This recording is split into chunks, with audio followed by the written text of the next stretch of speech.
Shock Monkey Radio is entertainment for adults, by adults, and the views and opinions expressed here do not reflect upon the sponsors or FXBG Public Radio.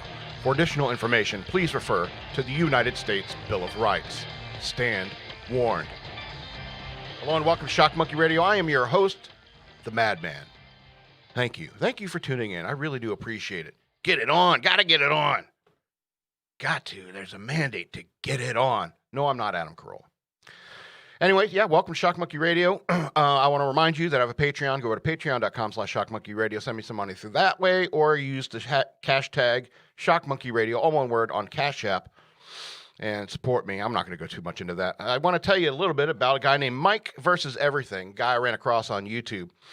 And it's interesting how I came across his YouTube channel is because I don't know if you've ever watched Tim Pool, Timcast IRL, but there's this co-host on there. His name is Ian Crossland. And this guy is like cuckoo towns, okay? He is super crazy towns. He is out of his mind insane. And so I did a little bit of research. I was just searching for this Ian Crossland guy, and then I came across a couple of these videos by this guy, Mike versus Everything, where he talks about these incidents where on Tim Pool's show where the guy just goes crazy towns, and it happens like all the time. And if you watch Timcast IRL, you understand, you know who Ian Crossland is, because if you're watching the chat like I do, you see it's like as soon as he starts talking, people are just like, shut up, dude. Shut up. You're not following the narrative. You're not understanding any of this. You're going to talk about eating gold any second. Seriously. But this guy on the channel I found, Mike versus Everything, real nice guy. He seems like what I call a smart Jersey guy from the Navy. He was a smart Jersey guy. And I like his videos. He constantly makes fun of like TikTok videos, which is, really the insanity that's on the internet today. And so I really enjoy his videos. Plus, he interacts a lot. So check him out, Mike versus Everything, and find out about that Ian Crossland. Ian Crossland has a YouTube channel. You should check it out just to see how crazy that man is. That person. That man. He's a crazy man. Anyway, I'm just envious. He's a real madman. See, I'm medicated. He isn't, okay?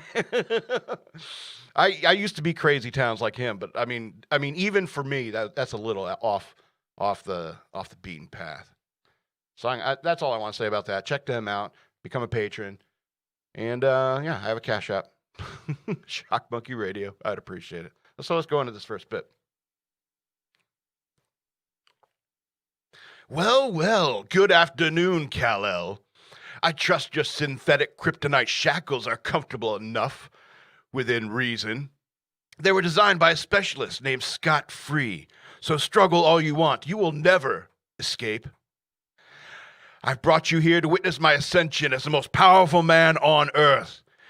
If you could cast your gaze upon the view screen before you, you can see a view from a LexCorp satellite. As you can see, we have Earth here on the lower left, and the sun, the source of all your power in the distance.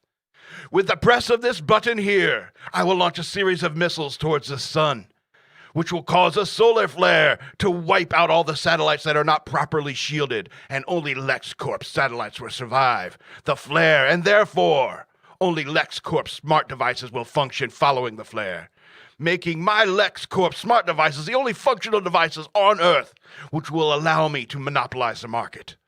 Additionally, the second phase of rockets will change the chemical composition of the sun from yellow to red, thus rendering yourself and all Kryptonians powerless forever. With the press of this button, I will take my rightful place as the ruler of Earth.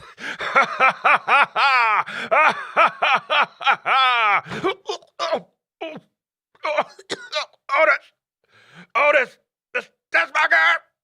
A ticket-punctured lung. Otis! Miss Tessmacher! Mr. Luthor, what happened? Superman escaped, you dick-headed buffoon! Look, Mr. Luthor, on the screen, Superman's rounding up the missiles and destroying them. I can see that, Otis. Miss Tessmacher! I'm definitely bleeding internally. Kal-El, save me. Fly me to a hospital. I don't think Superman can hear you out in space, Mr. Luthor. Obviously, Otis. Miss Tessmacher! Losing consciousness. Blacking out. And that's just a day in the life of Lex Luthor. You've been chasing that guy for 80 years. Give it up, dude. Seriously, that would be his life. That would be his life. At what point would you give up on Superman? It's like, oh, Kryptonians exist now. I guess that's a thing. I'm going to talk a little bit more about comic book characters because, I'm always thinking about comic book characters. So I want to talk about Namor's winged feet. I don't know if you've seen these in the comic books, but Namor, the Submariner, he has wings on his ankles. All right, now here's a question. What mammals do we know that have wings? We're talking about bats, right? Some squirrel species have flaps, have like, what are they, parasailing? Fish? Fish have wings. Okay, there are some fish. EK brought up a point. There are some fish who have wings. Flying fish. But everyone knows they're just jumping. You know what I mean? Everyone knows they're just jumping. So when it comes to Namor, it's just like he's a mammal. Apparently, Aquaman and Namor are mammals. All right, and so how would you evolve these things, especially if you're a sea creature? If you're native to the ocean, why would you ever evolve wings on your ankles of all places? All right, but they help them fly in Earth's atmosphere? I don't know. I don't really get these underwater because, they should all be fatter. Aquaman and Namor, they all have like a 3% body fat, you know what I mean? But if they're mammals that live in the ocean, they need to have the fat to withstand cold temperatures and stuff like that, just like other sea mammals. And it would be blubberous fat, blubberous. And so every time you see like Namor's all cut and stuff like that, and you're just like, come on, that guy it would be impossible for him to float ever. All right, and so, and here's the thing I was thinking about Atlanteans too, people who live in Atlantis. What are their toilets like? Because here on land, we have little rooms in our house with a basket in the floor, basically, with water in it. Would Atlanteans have like a thing coming down from the ceiling with air in it? No, it's impractical to do that because the poop would still float down. So it's like if you ever get taken along onto an alien spaceship, all right, and you can communicate with them either with telepathy or something like that. The first thing I want to see is a bathroom. I don't know about you, okay, and I'm still confused about what the three seashells are for, okay. I really don't know what that is. The only thing that makes sense to me is that there are different buttons for different functions that are built into the toilet, like a bidet or something like that. Anyway, that being said, is like if I go to Atlantis, the first thing I want to check out is the bathrooms. Show me how to use the bathroom. Yeah, show me how to use it. I could probably get hurt if you go to a species you don't understand. You evolved wings on your ankles. What is it like in your toilets? If I'm going to be staying here for any length of time. Anyway, or maybe they just poo and pee in the ocean as they're swimming, and that's why they both wear green, to hide any yellow and brown stains. And why wouldn't the Atlanteans throw their trash up on land? Why wouldn't you be like people sitting on the beach in Miami, catching some rays, and all of a sudden a bunch of Atlanteans in a truck pull up and dump a bunch of fish bones and guts and and how it would just stink up the beaches? Namor's always fighting about that ecological stuff. He's super mad that humans are like dumping oil in the oceans and shit like that. He's always getting pissed off about that. Aquaman sometimes too. It's like, why don't you just build a big pipe coming out of the ocean and just dump it into Texas? You guys come at this in a more civic-minded way, Namor. Oh, that's how you're going to play it, humans? All right, we're going to change our industry to dump all our junk in your backyard. Anyway, that's all I'm going to talk about superheroes for now. Thank you for your service. I heard a coworker say this to me a couple years back after I mentioned having to being in the Navy, and I laughed in his face. He was taken aback by that and didn't understand why I would do such a thing. Sure, it may have been rude for me after someone says something so kind, So immediately I felt the need to explain myself. So I said to him something to the effect of, look, I wasn't the guy storming the beaches or parachuting into war zones. I was the guy fixing PowerPoint and troubleshooting network problems for commanders, captains, and admirals. I didn't do anything heroic, and if anything, my time in the Navy was pretty cushy. I worked for an Admiral Staff Command and never even had to do a 6-month deployment. The longest I was out for was like 4 weeks, and I think we hit a bunch of ports along the way, like New York, Philly, Halifax, Miami, Fort Lauderdale. So I had it pretty good. And so that's why I reacted that way. It's a very nice thing to say to ex-military people. But I think that my experience in the Navy was not typical for other people who are in the military. But I've thought a lot about this interaction I had. And sometimes I feel a need to edit or recalibrate my response to the statement of appreciation that when people say, thank you for your service.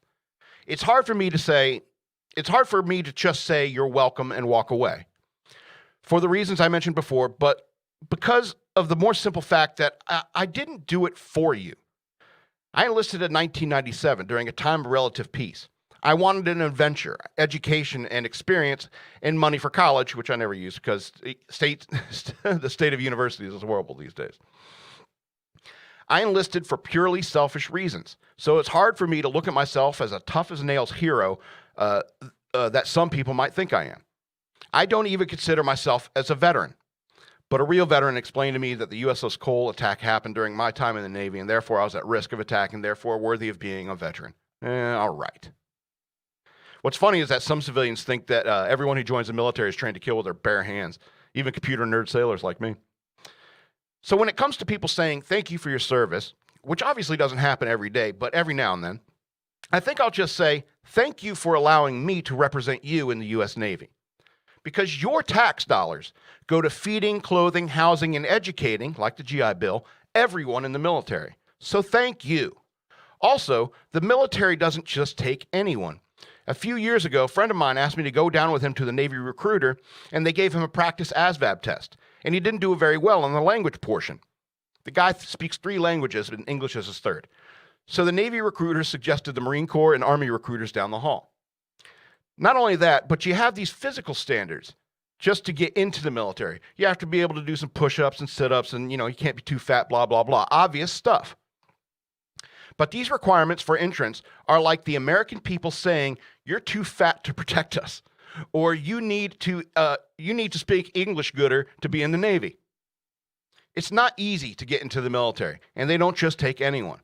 I know the standards these days might be pretty lax, and they're getting too woke for my taste.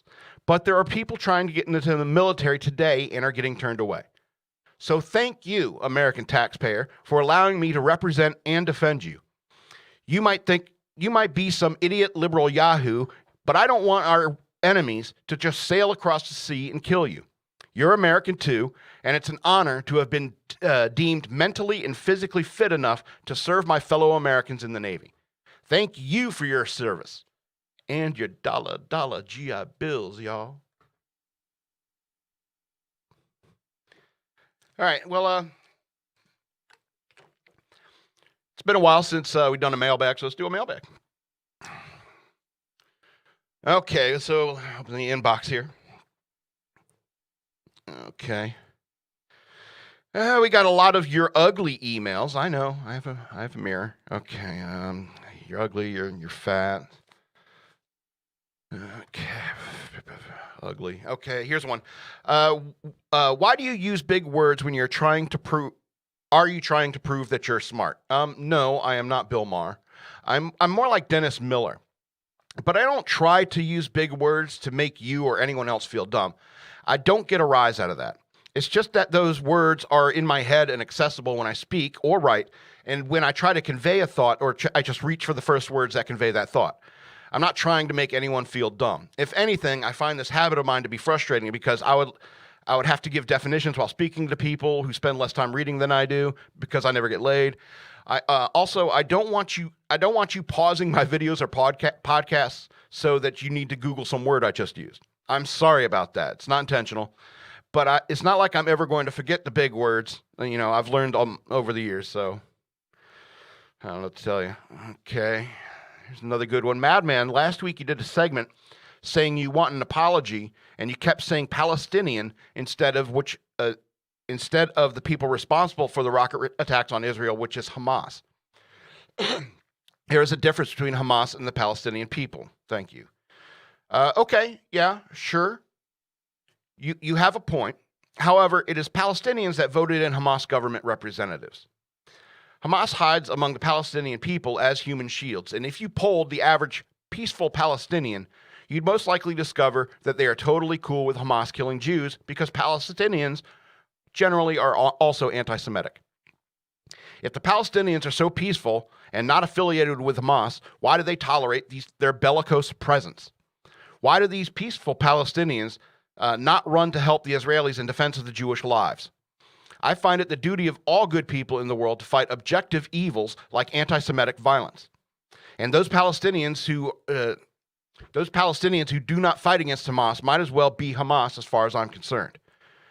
When people say silence and violence here in America, it is an insult to what the term really means, which is the Palestinians or anyone else who does not resist Hamas and their evil behavior. All right. Sorry, I got a heavy one. Let's go. Got another one here. Let's see if we got something lighter. Okay, here's a good one. Madman, I'm starting to get into collecting comic books. Any advice? Oh, hell yeah, bro. It's funny because all of these publishers have apps now where you can read all sorts of comic books going back to the golden age, and that's awesome, especially if you love reading comic books. But nothing will ever match owning a physical copy of a comic book you love and physically cared for, So for starters, I don't think that there's any point in bagging or boarding any comic book that is newer than 1991, and you shouldn't really buy any comics that are newer than that. Basically, you don't want to buy any back issues that have a cover price greater than $1, and the lower the cover price, the more you should want it and the more you should care for it.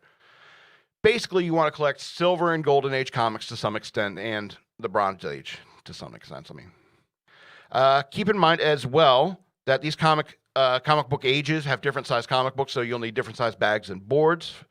I am totally against CGC and other grading companies where you send off your comic book to be professionally graded and then sealed in a box. I hate that. I always want the option of opening the bag and read that $1 million comic book if I so chose. I probably won't, but I could, and that's kind of the point. Most importantly, collect the stuff that you like. If you don't like Archie, don't collect Archie comics if you could buy something you like instead. I really like the Justice League and Batman Silver Age comics, and they are always a priority for me when buying comics. And I'll probably never sell them, but I could. And when it comes to selling your collection, take this to heart. If you sell, no matter what, you'll probably regret it.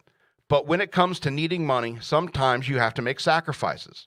Like Kevin Smith, who sold a ton of his comics to finance his first movie. Granted, he could afford to buy them back at this point, but he could have just as easily failed and he'd never see those books again. But it would have been worth the risk. I may never, ever want to sell any of my Justice League or Batman books, but if my niece needed money for school or was getting married and needed money for a nice wedding or a honeymoon, I would sell them for her sake. Loving and collecting comic books is great, but don't let it skew your priorities. My niece is real, and sadly, Batman is not. All right, so yeah, we're all caught up in the mailbag now, for now. So if you want to email me, the address is madman@fxbgpr.com, and I can feature you in a future mailbag. Otherwise, I'll just continue talking to myself. All right, let's go ahead and get to the news worth knowing.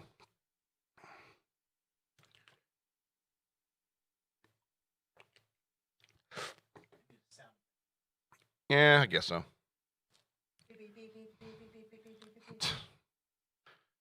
Okay, wokeness at Fed's regional banks put central bank independence at risk. Okay, regional Federal Reserve banks are taking an increasingly alarming stance on politically charged issues like racial justice, according to Senator Pat Toomey, Republican from Pennsylvania, who is a ranking member of the Senate Banking Committee. Federal Reserve banks in Atlanta, Boston, and Minneapolis recently dedicated resources to social policy, reflecting the political leanings of officials who are neither elected nor confirmed by the Senate. The Federal Reserve's mission statement mandates that the central bank to achieve maximum employment and stable prices while being free from political influence. Experience has shown that countries with independent central banks achieve far better outcomes for their citizens. Pursuing a highly politicized social agenda unrelated to monetary policies, inflicting reputational damage on Minneapolis, Atlanta, and Boston federal banks and the Federal Reserve as a whole, Toomey said. The three banks recently spearheaded a series that was participated in by all 12 regional banks, which centered on the belief that racism forms the foundation of inequality in our society. The Racism and Economy series highlighted a number of topics, including structural racism in housing, education, and labor markets.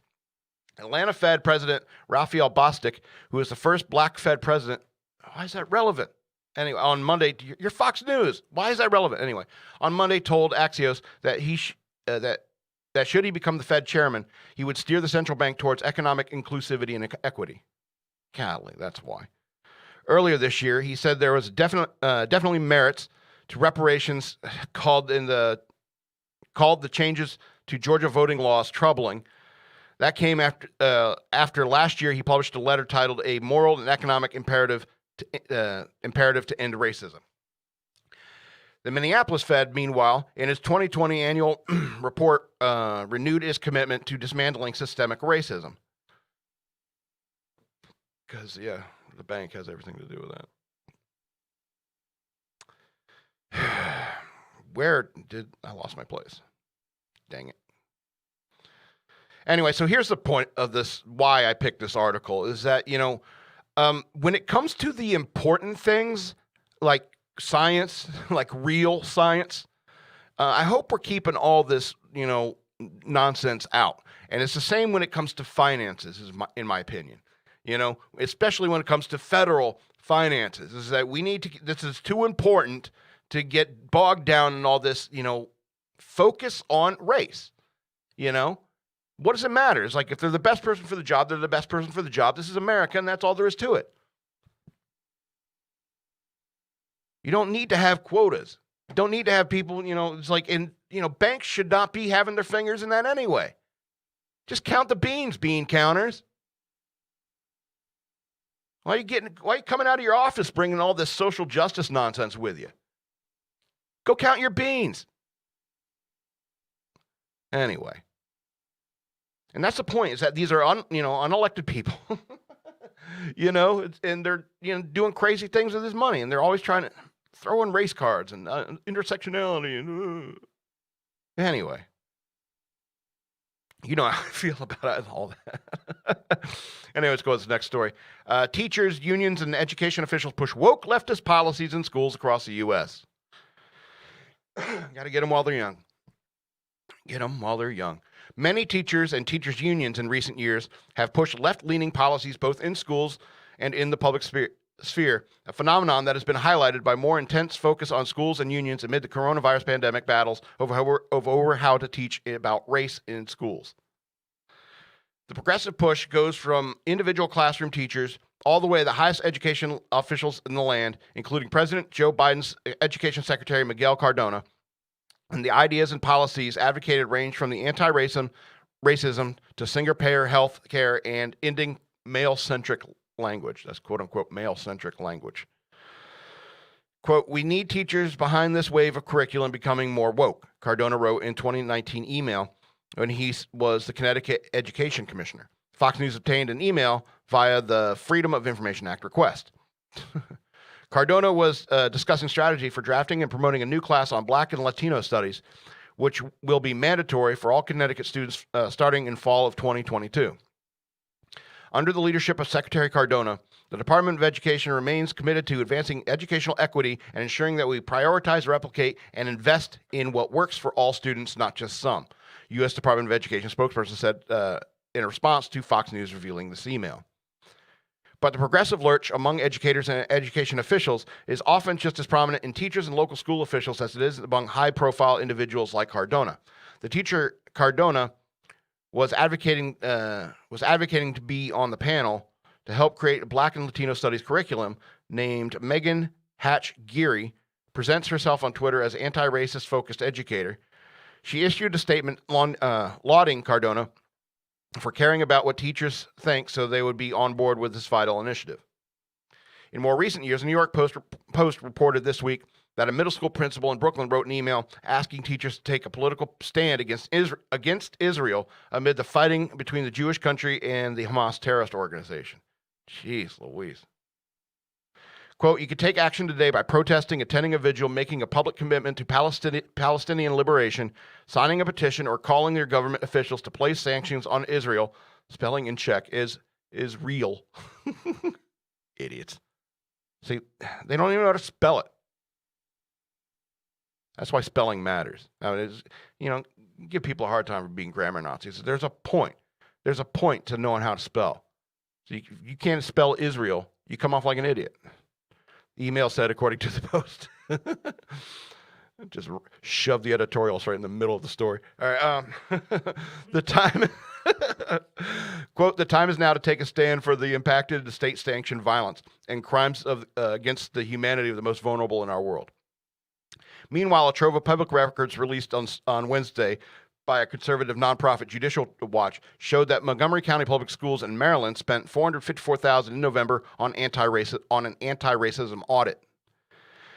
The goal of the audit, according to the Mid-Atlantic Equity Consortium, which was given money, was to provide an opportunity to examine the district's systems, practices, and policies that do not create access opportunities and equitable outcomes for every student's academic and social, emotional well-being. For God's sakes. MCPS did not respond to a request for comment for Fox News. Of course they didn't. Also revealed last week, Massachusetts school district barred white students from a March healing space event. According to a federal civil rights complaint filed by the group Parents Defending Education, an email included in the complaint said the event was hosted by Wesley Public Schools Office Diversity, Equity, and Inclusion and was designated for 6th to 12th grade and faculty staff. Note, this is a safe space for our Asian American and students of color, not for students who identify only as white. A March 2021 email read. Following the event, I'm biting my tongue so hard. Following the event, the school district superintendent doubled down on excluding certain students from events in an email that said the district had come to unequivocally affirm the importance of affinity spaces. The school officials did not immediately respond to the end of every paragraph says that. Teachers unions have been in the spotlight recently over the fact that many areas, blah, blah, blah. Unions previously have gained attention by the left, have recently gained attention for the left-leaning policies, donating heavily to Democrats and over Republicans in every election cycle since 1990, according to Open Secrets. During its 2020 convention, the American Federation of Teachers, AFT, bragged that it passed a raft of bold progressive resolutions, including some that had nothing to do with education. One resolution backed universal health care coverage by 2025 through single-payer or private insurance with a public option. Anyway, here's the point. When you're saying white people not allowed, all right, don't you understand that's racism? That's wrong. That was what's wrong, with America in the 60s, and we figured it out in the 60s. All right? You shouldn't do that. It's wrong. It's anti-American to exclude people. It's wrong. And everyone's all focused on race as if that matters. Taking our tax dollars and spending it on nonsense like this. These teachers, they've always been liberal. I get that. But there had to have been, men around at some point and say, no, we're not spending money sitting around talking about race all day. We're going to have them learn what they need to learn. The 3 R's. Reading, writing, arithmetic. Because we need scientists out there. Not a bunch of social scientists. Social science isn't really a thing, if you ask me. It's not important. And it's unfortunate that, like, my generation and onward, all wanted to grow up and be artists, And I guess that's fine, but at some point, I realized I had to learn a trade or something, But no, just sitting around pondering, lesbian dance theory, as they say, that's not a real job. You don't produce anything if all you do is thinking about new ways to, teach these kids to constantly look at each other and see, oh, that's a white kid and therefore he's bad. You know what? It reminds me of these Hitler youth camps. You're starting to force all these kids at a very young age to start looking at each other as only the sum of their parts. Okay? And that is evil. That is evil at its core. And I know, the women run the education system and all these unions are run, there's women everywhere. I get it, But, you got to rein these chicks in. You got to rein them in. And these teachers, if this is like public education, I understand why my sister is homeschooling her daughter, my niece, who's 6 years old and reading at like a 10th grade level. Seriously. All right? If I ever have kids, I wouldn't want to send them to public school at all. At all, because of this. There's a time in this country where people said the education system in America was the best in the world. And I really think we've gone backwards, like super backwards. We get education, we get time in school, but it's basically a giant daycare these days.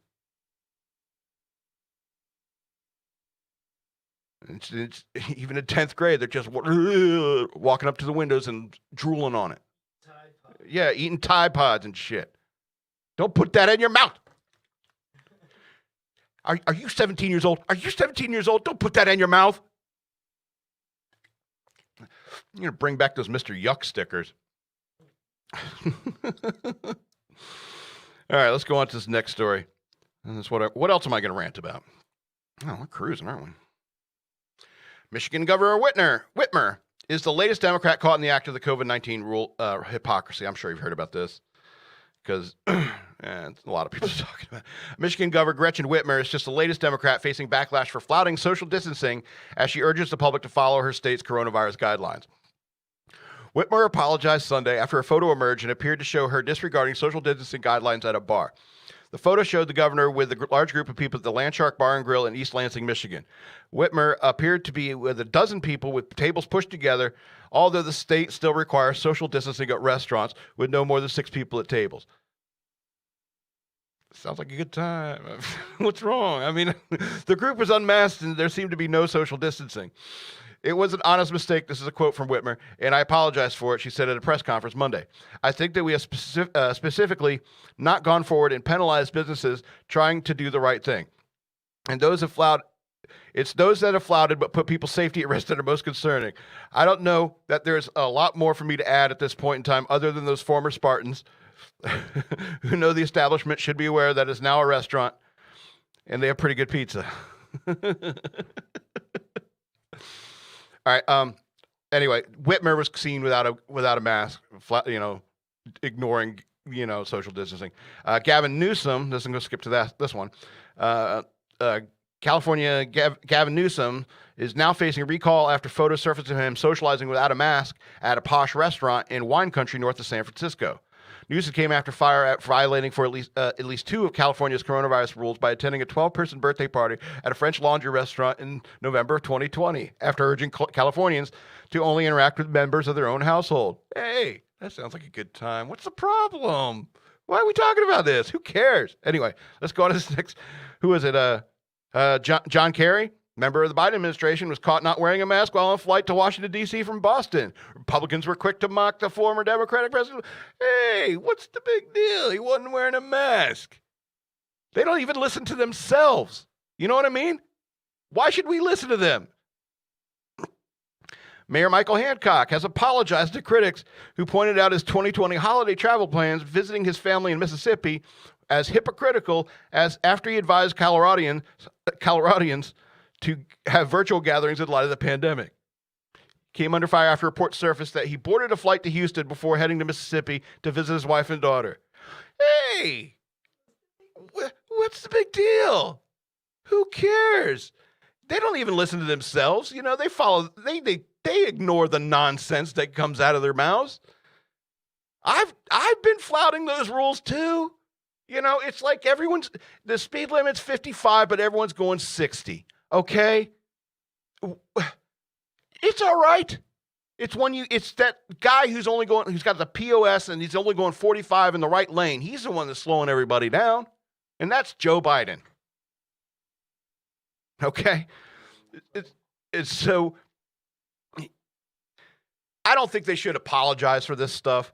I sure wouldn't, And I wish that, more people would say, hey, we caught you in public. It was like, so what? It's summer. It's hot as shit. Viruses can't go anywhere. They die 2 inches from your mouth because of the sun. Just, and most everyone's vaccinated, okay? Doctors and nurses are getting bored. You seen TikTok lately? Anyway. I don't understand Republicans making a big fuss over this. It's like, but they're saying something else. It's hypocrisy. It's like, well, it's, the speed limit is 55. We're all going 70, We know it's nonsense. And if you take what they say literally and seriously, there's something wrong with you, because everyone knows this is all nonsense. Anyway, I got halfway through, so let's go to this next story. NYPD arrests another suspect in beating of a Jewish man in Times Square. NYPD arrested a second suspect in connection with a violent beatdown of a Jewish man near Times Square last week. Faisal Alezi, 25 of Staten Island, was busted Monday and charged with 3 hate crimes in connection with the attack of 29-year-old Joseph Borgen, according to police. Excuse me. The brutal attack took place last Thursday when Borgen was jumped by a mob of 5 men at 49th Street and Broadway. The victim was on his way to a pro-Israel rally. The suspect spewed anti-Semitic statements while pepper spraying, punching, and kicking Borgen, police have said. Police said the group also used crutches to beat the victim. You think they're just laying there on the side? I don't know. Were they crippled? Someone without a crutch. Huh? Can't even beat someone properly without a crutch. Need a crutch to beat somebody. EK is not very good at humor. Alezi was charged with assault as a hate crime, menacing as a hate crime, and aggravated harassment as a hate crime. And that third one's just, yeah. I guess they're throwing the book at him, as it were. Another man, Wasim Awada, was arrested Friday and charged with allegedly beating Borgen. So, my Jewish friends, especially in New York and cities and stuff like that, keep your heads on a swivel, because these violent anti-Semites are out and about. They exist again. What the F? I mean, that's scary to me. That's scary to me that, this is like serious. This is like the rise of the National Socialist Party in Germany. Roaming gangs of people going around, just start doing things, and next thing you know, the government's in line with all that. That's scary, bro. So keep your heads on a swivel. Second Amendment, I want to remind you of it. And absolutely, if they start messing with you, you shoot them. I mean, for God's sakes, I can't believe I'm seeing this in America. Racial crimes at this level. This hate, even with the teachers getting on, back in Palestine. And Hamas. Like I said, it's like, I'm sorry, Palestine, you're inexorably linked to Hamas. And, oops, I'll close that. Let's go to this next 2 stories, lighter stories, and then we'll end the show, maybe a little bit early. So, Kentucky tattoo artist will cover hate-filled tattoos for free, no questions asked. Every Thursday is dedicated to #CoverTheHate. A couple of tattoo artists from Kentucky, inspired by fighting for racial justice during the COVID-19 pandemic, wanted to help rid the world of hate. It started with a social media post in June. Quote, if you have a racist tattoo and you want it gone, I'll cover it for free, no questions asked. Ryan King and his colleagues at Gallery X Art Collective wrote on Instagram. King told Fox News that the idea sparked early on in the pandemic, and they watched as the story of America unfold with protests and inequality and people standing up for racial rights. We just started seeing these people pretty much risk their lives. When Gallery X Art Collective was allowed to resume business over the summer, The idea to start and cover a hate initiative was instantaneous, King said. What we didn't expect was such an overwhelming response. We had hundreds and hundreds of likes, hundreds and hundreds of shares, he said. They had intended to just help those in the surrounding community, that is, until they started getting hundreds of messages from people all over the world. Quote, our voicemail would be totally full almost every day from people reaching out from California to New York. I've had people from Ireland. I've had a girl from South Africa. It was just very overwhelming. King dedicates every Thursday to this effort, and his waitlist extends probably 10 or 20 years. To help, he's enlisted the help of 8 or 9 other shops in the area that are linked on Gallery X Art Collective's Facebook page. Quote, the swastika and SS bolts and the Confederate flag tend to be the predominant images that I see that I have to cover up, he says. Makes sense to me. That's what I would guess if I had to pick. Okay. And each person has their own, and in many cases, tragic story about how they got inked. I had a father that told me that he didn't take off his shirt in front of his kids ever because of some mistake he made when he was in his early 20s and got in with the wrong crowd, King said. In fact, most of the tattoos are done in prison or somebody's house. I don't think I've ever heard anyone go, I generally hated this race, he said. It's always like I felt pressured into this. I thought I was going to die in prison. And the process to get rid of it isn't easy. You pretty much at a whim, or whoever is going to be able to cover that for you. You feel brave enough to enter the establishment and say, yes, this was me. No, this isn't who I am, he said. Knowing this, King tries to keep things positive. Quote, hey man, you're excited to get rid of this. Let's start a new day and a new you. He recalls starting his interactions. The relief in his clients was almost immediate, he said. They'll kind of go through the motion of dealing with the pain, and that's kind of the healing from it, because they're kind of like letting it out as a tattoo is getting covered up. Many have even cried. For King, it's all about seeing them. That's horrible. It's all about seeing them. Quote, go through that change and be able to get away from the ugly reminder of their past. Now, I think this is great. I mean, it's obviously very cool. I mean, tattoo artists. It's one of those things like that, you know, all the artists that were my Generation X are now, you know, all those guys who could draw in high school that I knew, that's what they're doing now, you know. And so, and there's not a whole lot of ways you can work good into an occupation like that.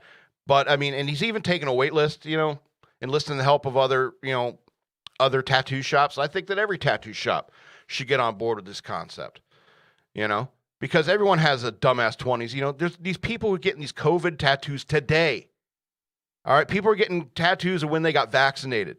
10 years from now, there's going to be a demand for this. Okay. I generally think that all tattoos are a mistake, and you should probably like get them sanded off or whatever it takes.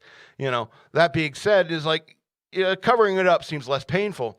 And so, you know, everyone goes through that phase in their life. My generation, I was born in 77. My generation, the 80s and stuff like that, these guys would get the swastikas and stuff like that because it was punk rock at the time. It wasn't really, you know, I have a swastika on me, but I'm that doesn't mean I'm racist. It was just punk rock back in the day. It was just a symbol, you know. And it's something stupid you did when you're young, just like punk rock is stupid. It's just something you did when you were young, and it happens to everybody, you know. It could happen, well, not everybody, you know. Everyone does something stupid, but, you know, I don't have, the stupid things I did not ink me for life, you know what I mean? But I think that every tattoo artist should have this service. For free is getting rough. But, I mean, it gets you notoriety and stuff like that, and it's like word of mouth, I guess. Plus, you got you got people on, podcasts and stuff talking about it, so. Most people who get tattoos, they have at least one they think is stupid. If you see somebody with multiple tattoos and they're like, yeah, I like this one and this one, the one on my back, and then this one, I hate this one. I was drunk when I picked this out. I was stupid. Everyone has at least one they want to get rid of. Okay, let's go to this last story. Marine surprises sister at college graduation after a year apart due to the pandemic. A U.S. Marine surprised his sister at her college graduation after being away for more than a year due to the coronavirus pandemic. Private First Class Ryan Booth left for boot camp last summer, but was unable to return home due to the pandemic. His sister, Emily, was set to graduate Saturday from Endicott College with a degree in nursing. Their father, Stanford Police Sergeant Jeffrey Booth, tried to coordinate the surprise, which he said was difficult considering how close the siblings are. Quote, he arrived before the graduation, Jeffrey Booth told the Stanford Advocate. It was a little difficult to keep the secret, but he ignored her for a couple of days. She was probably so pissed at him that morning. Endicott was more... I'm graduating. You didn't say anything to me. Endicott was more than happy to help engineer the surprise, even announcing during the ceremony that Ryan would assist the college president in handing Emily her diploma. Quote, it was actually the school's idea to bring him up on stage, Jeffrey Booth said. Emily... This sounds like a Marine. Absolutely. Emily didn't say a whole lot when she saw him. She was shocked by the whole thing, but she was thrilled to see him. In a video posted by Endicott to its Twitter page, Emily and Ryan embrace in a bear hug as soon as he is revealed, while everyone applauds and cheers for their reunion. Ryan will soon need to report back to South Carolina, but the family is trying to make most of the time he has to spend with him while he's home. Now, I think it's just a sweet story because, it really is something to see your family after you've been through basic training. You feel...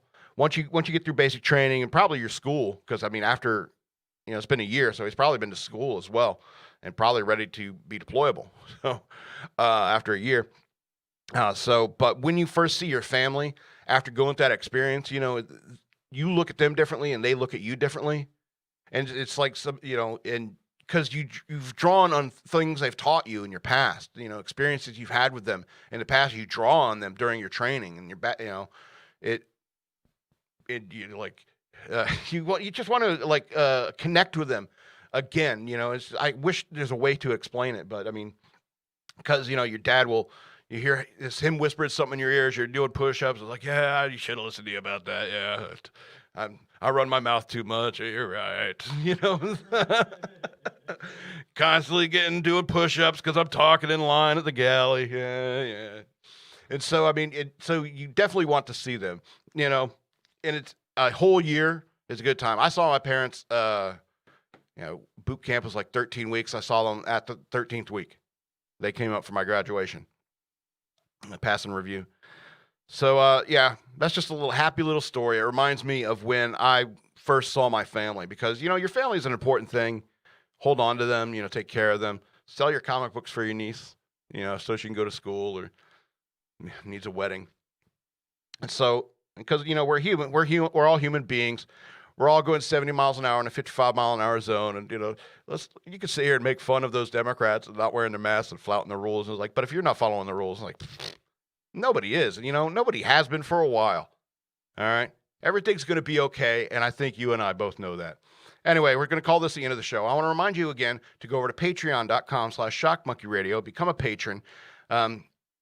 Yes, $3 a month. It's nothing in this day and age with a value of $1. If you want to email me, my madman at fxbgpr.com. I can feature you in the mailbag. I also have a Cash App. Use the hashtag ShockMonkeyRadio. Send me some money through that way. Or you can send me a note through there as well. If you want me to read something on the air, I will. Yeah. Also, I have books, and it's like if you can check out my social media, I'm sure you'll find some references. Like I have a little clip that I put on my YouTube channel, so Shock Monkey Radio on YouTube. And that talks about where you can find my books and stuff. So, yeah, this has been Shock Monkey Radio. I am the Madman, and I love you.